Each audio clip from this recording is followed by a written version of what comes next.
আকাশবাণী আগরতলা, স্থানীয় সংবাদ পড়ছি সিদ্ধার্থ শঙ্কর চৌধুরী। G20 শীর্ষ সম্মেলন আজ থেকে জাপানের ওসাকায় শুরু হচ্ছে।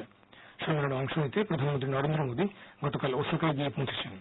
শ্রী মোদী গতকাল সেদেশের প্রধানমন্ত্রী শিনজো আবের সঙ্গে এক দ্বিপাক্ষিক বৈঠকে মিলিত হন। দুই শীর্ষ নেতা উভয় দেশের স্বার্থ সংশ্লিষ্ট বিভিন্ন বিষয়ে মত বিনিময় করেন। এছাড়া আজ শ্রী মোদী মার্কিন প্রেসিডেন্ট ডোনাল্ড ট্রাম্পের সঙ্গে বিভিন্ন গুরুত্বপূর্ণ দ্বিপাক্ষিক বিষয়ে আলোচনা করবেন। জাতীয় সেবা প্রকল্প বা এনএসএস এর ত্রিপুরা রাজ্য শাখার উদ্যোগে গতকাল আগরতলা টাউন হলে এক মেগা রক্তদান উৎসব ও সেমিনারের আয়োজন করা হয়। উদ্বোধন করেন মুখ্যমন্ত্রী বিপ্লব কুমার দেব। তিনি বলেন, এনএসএস স্বেচ্ছাসেবকরা ম্যালেরিয়া, বন্যা ত্রাণ, স্বচ্ছ ভারত অভিযান বা যে কোনো ধরনের সামাজিক সচেতনতামূলক কাজে অগ্রণী ভূমিকা নিচ্ছেন। অনুষ্ঠানের প্রধান অতিথির ভাষণে যুব বিষয়ক ও ক্রীড়া দপ্তরের মন্ত্রী মনোজ কান্তি দেব বলেন, সমাজের প্রতি মানুষের যে সকল দায়বদ্ধতা বা কর্তব্য রয়েছে এর মধ্যে রক্তদান অন্যতম। অনুষ্ঠানে এছাড়া বক্তব্য রাখেন ক্রীড়া দপ্তরের অধিকর্তা সৌরবিন্দু চৌধুরী, এনএসএস রাজ্য আধিকারিক ড চিত্তজিৎ ভৌমিক প্রমুখ।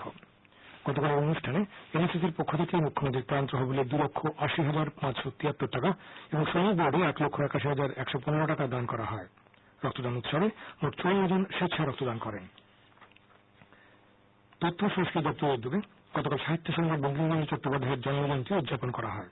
আগরতলা রবীন্দ্র শতবার্ষিকী ভবনের সন্ধ্যায় অনুষ্ঠানের উদ্বোধন করেন মুখ্যমন্ত্রী বিপ্লব কুমার দেব। মুখ্যমন্ত্রী তাঁর ভাষণে বঙ্গমাতরম ধ্বনির স্রষ্টা বঙ্কিমচন্দ্রকে একজন প্রখর রাষ্ট্রবাদী হিসেবে উল্লেখ করে শ্রদ্ধা জ্ঞাপন করেন। দপ্তরের সচিব এম.এল. দে বলেন, রাজ্য সরকার এই বছর থেকে বঙ্কিমচন্দ্র ছাড়াও স্বামী বিবেকানন্দ, ঈশ্বরচন্দ্র বিদ্যাসাগর, গুরু নানক এবং মহাত্মা গান্ধীর জন্মজয়ন্তী পালনের সিদ্ধান্ত নিয়েছে। অনুষ্ঠানে মুখ্য আলোচক ভারত সরকারের সংস্কৃতি মন্ত্রকের গবেষক ড দেবাশিস মুখার্জি বলেন, সাহিত্য সম্রাটের রচনা ও সৃষ্টি বর্তমান সমাজ ব্যবস্থাও প্রাসঙ্গিক। রাজ্য সাংস্কৃতিক উপদেষ্টা কমিটির ভাইস চেয়ারম্যান সুভাষ দেবের পৌরোহিত্যে এই অনুষ্ঠানে অন্যান্যদের মধ্যে উপস্থিত ছিলেন বিশিষ্ট লেখক ড জগদীশ গণ চৌধুরী, তথ্য সংস্কৃতি দপ্তরের অধিকর্তা রতন বিশ্বাস প্রমুখ। এছাড়া কৈলাসহর, ধর্মনগর সহ রাজ্যের বিভিন্ন স্থানে নানা কর্মসূচির মধ্য দিয়ে গতকাল বঙ্কিমচন্দ্রের জন্মজয়ন্তী উদযাপন করা হয়। খুলনার ট্রাইবাল হেরিটেজ কনভেনশন সেন্টারের দ্বিতল বিশিষ্ট নবনির্মিত পাকা ভবনে গতকাল দ্বারোদ্ঘাটন করেন এডিসির মুখ্য নির্বাহী সদস্য রাধাচরণ দেব বর্মা। এই উপলক্ষে ভবনের কনফারেন্স হলে অনুষ্ঠানের আয়োজন করা হয়। উপস্থিত ছিলেন পূর্ত দপ্তরের নির্বাহী সদস্য রাজেন্দ্র রিয়াং, বিজ্ঞান ও প্রযুক্তি দপ্তরের নির্বাহী সদস্য জয় বাহাদুর জমাতিয়া এবং সমাজ শিক্ষা ও সমাজ কল্যাণ দপ্তরের নির্বাহী সদস্য সন্ধ্যারানী চাকমা। রাধাচরণ দেব বর্মা তাঁর ভাষণে বলেন, উপজাতি সম্প্রদায়ের ভাষা, আচার আচরণ, কৃষ্টি, সংস্কৃতি আধুনিকতার প্রভাবে হারিয়ে যাচ্ছে। আগামী দিনে এই মিউজিয়াম দেখতে এডিসি এলাকার পর্যটক সংখ্যা আরো বাড়বে বলে তিনি আশা প্রকাশ করেন। অনুষ্ঠান শেষে অতিথিগণ বৃক্ষরোপণ করেন। আগামী রবিবার 30 জুন শুরু হচ্ছে আকাশবাণীর মন কি বাত অনুষ্ঠানের দ্বিতীয় পর্যায়ের প্রথম পর্ব। সকাল 11টায় এই অনুষ্ঠান সরাসরি সম্প্রচার করা হবে। মাসিক এই অনুষ্ঠানে প্রধানমন্ত্রী নরেন্দ্র মোদী বিভিন্ন গুরুত্বপূর্ণ বিষয় নিয়ে শ্রোতাদের সাথে তাঁর ভাবনাচিন্তা তুলে ধরবেন। এদিকে কেন্দ্রীয় তথ্য সম্প্রচার মন্ত্রী প্রকাশ জাভড়েকর মন কি বাত অনুষ্ঠান শুনতে ও অন্যদের শুনতে উৎসাহিত করার জন্য সকলের প্রতি আহ্বান জানিয়েছেন। এক ভিডিও বার্তায় তিনি বলেন, জাতি গঠনে জনগণের অংশগ্রহণ নিশ্চিত করতে মন কি বাত এক অনন্য অনুষ্ঠান। খসড়া জাতীয় শিক্ষানীতি 2019 উপর মতামত ও পরামর্শ প্রদান করার সময়সীমা আরো 1 মাস বৃদ্ধি করা হবে। সংসদে এক প্রশ্নোত্তরে মানব সম্পদ উন্নয়ন মন্ত্রী রমেশ পোখরিয়াল নিশাঙ্ক একথা জানান। শ্রী নিশাঙ্ক জানান, সরকার চায় এই নীতি নিয়ে আরো মতামত ও পরামর্শ আসুক, তার জন্যই এই সময়সীমা বৃদ্ধি।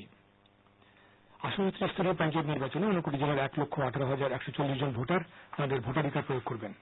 গতকাল বিকেলে কৈশোর ডিএম কনফারেন্স হলে আহত এক সাংবাদিক সম্মেলনে তথ্য জানান জেলা নির্বাচন আধিকারিক তথা জেলা শাসক রবীন্দ্র রিয়াং।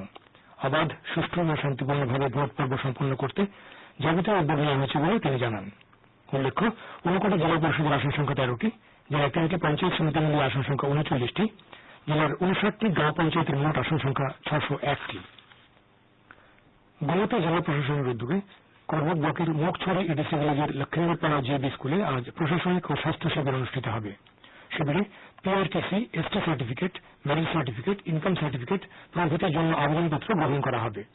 স্বাস্থ্য শিবিরে রোগীদের চিকিৎসা করে বিনামূল্যে ওষুধ দেওয়া হবে।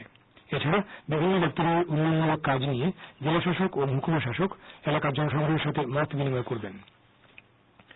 রাজ্যের প্রয়াত দুই সাংবাদিক নীলাম রায় সরকার ও সত্যেন্দ্রনাথ চক্রবর্তীর প্রয়াণে গতকাল আগরতলা প্রেস ক্লাবে এক শোক সভা অনুষ্ঠিত হয়। শোকসভায় তাঁদের স্মৃতিচারণ করে বক্তব্য রাখেন প্রেস ক্লাবের সভাপতি সুবল কুমার দে প্রমুখ। মহিলাদের রাজ্যভিত্তিক ক্রিকেটের ফাইনাল ম্যাচটি আজ খেলা হবে। এমএলএ স্টেডিয়ামে অনুষ্ঠিত ফাইনালে সদর ও ধর্মনগর পরস্পরের মুখোমুখি হচ্ছে। এই ম্যাচের মধ্য দিয়ে রাজ্যভিত্তিক ক্রিকেট আসরের চ্যাম্পিয়নশিপ চূড়ান্ত হবে। আবহাওয়ার পূর্বাভাসে জানানো হয়েছে আজ আকাশ সাধারণত মেঘলা থাকবে, কোন কোন স্থানে বজ্রবিদ্যুৎ সহ বৃষ্টির সম্ভাবনা রয়েছে। দিনের সর্বোচ্চ তাপমাত্রা থাকবে 35 ডিগ্রির কাছাকাছি। আগরতলা বিমানবন্দরে আজ সকালের সর্বনিম্ন তাপমাত্রা ছিল 26.2 ডিগ্রি সেলসিয়াস। স্থানীয় সংবাদ এখনকার মতো শেষ হল।